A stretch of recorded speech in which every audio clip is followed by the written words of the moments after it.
My name is Andrew Chesser, and I serve as the Director of Business Development and Registration Services for the Jockey Club here in the States. I'm also part of the Executive Office for the International Federation of Horse Racing Authorities and a proud member of the steering group for IFAR. I'm honored to deliver these short closing remarks and logistical information for tonight and for the rest of the conference. And I speak for all of us here today when it's really just been fantastic. And on behalf of the steering group, I want to extend our deep thanks to all of our speakers, our panelists, and moderators who so generously gave their time and insight today. The program we've enjoyed was made possible because of their dedication, and we're fortunate that many of them and all of you will be with us here for the next days ahead here in Lexington.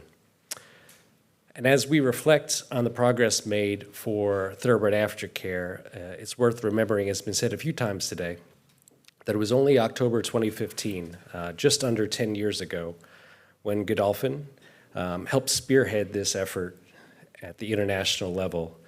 And since then, like-minded counterparts from all over the world have worked together through IFAR to advance awareness and development around thoroughbred aftercare, rehoming, and retraining. It's been a remarkable journey, and I've been lucky to have been a part of nearly every step of that journey, and it's been so gratifying to witness programs not just start, but to grow and to thrive. And today, aftercare, retraining, rehoming are no longer just afterthoughts. They're visible and vital components of the thoroughbred racing and breeding ecosystem, extending far beyond the racetrack or the breeding shed, or into second careers, into new disciplines and lifelong care. But today isn't just about looking back, it's about looking ahead. And the work that each of you do and each of you support, it's not easy. We know that. And it often feels never-ending. But we all know why we do it, and we all know why it matters, and that's for the thoroughbred. I'd also like to take a moment to thank our generous sponsors, Godolphin, the Jockey Club, NTA, the National Thoroughbred Alliance, Rerun, the Thoroughbred Aftercare Alliance, Brookledge, Root and Riddle, and Equiscope, and especially to our presenting sponsor, the Japan Racing Association. Their continued support and annual activation around this conference enable us to raise the bar, whether we've been in Melbourne, Sapporo, or here in Lexington. We're also excited to continue that momentum as we look forward to the Asian Racing Conference in Riyadh, Saudi Arabia in February 2026. I want to acknowledge my fellow steering group members, our chair, Dr. Elliot Forbes, Diana Cooper, who are both here with us today, as well as Dr. Paul Kahn and Tanguy Courtois, who couldn't be with us this week. I'd also like to thank those who are working behind the scenes to make IFAR's work possible, and that's Jen Krofschek, Amanda Duckworth, Tony Fenwick, Lacey Harris, and a special thanks to Britlin Wall, who played a major role in preparing the communications and collateral for this conference.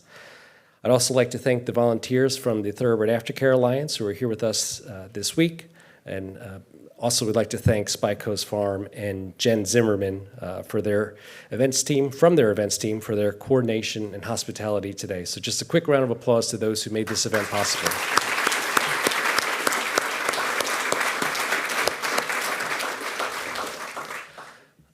However, I'd like to end with just a personal note of appreciation, and I see her hiding slightly over here, so if you just come a little bit more prominently. Kristen Werner, who's been my colleague at the Jockey Club now for nearly 20 years, and a fellow steering group member for IFAR, has poured her heart into this event.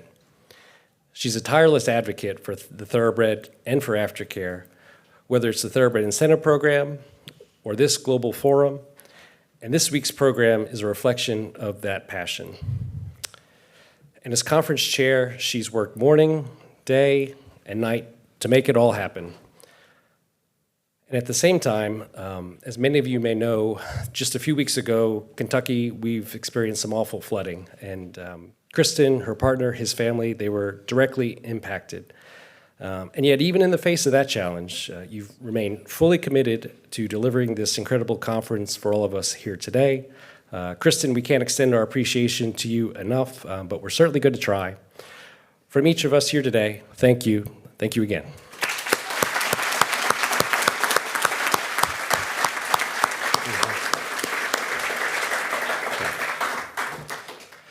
Now for the logistics.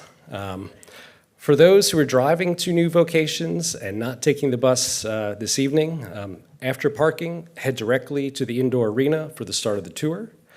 I know you heard Boyd Martin mention during his keynote about a walk on the cross-country course tomorrow to see the jumps and see the obstacles. And this was an option in your registration, and we're very glad to have you join Boyd. If you didn't sign up earlier today, come find one of us in the blue shirts, and we'll make sure that you're accounted for.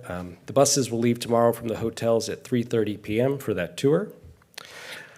Speaking about tomorrow, based on the weather forecast, you may want to prepare for a bit of Kentucky rain. Your bags have a poncho. It's not merely a gift and something nice to look at, but it's also practical. So you may want to bring that tomorrow.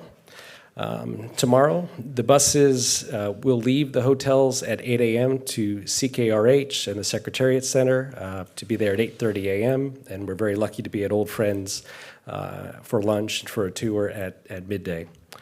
One final note, our photographer, Britlin, who you mentioned before, she'll look to take some group shots of us this evening as a memento of our time together, so smile for the camera. And again, thank you to each of you for the work that you do and for being here with us this afternoon. Thank you.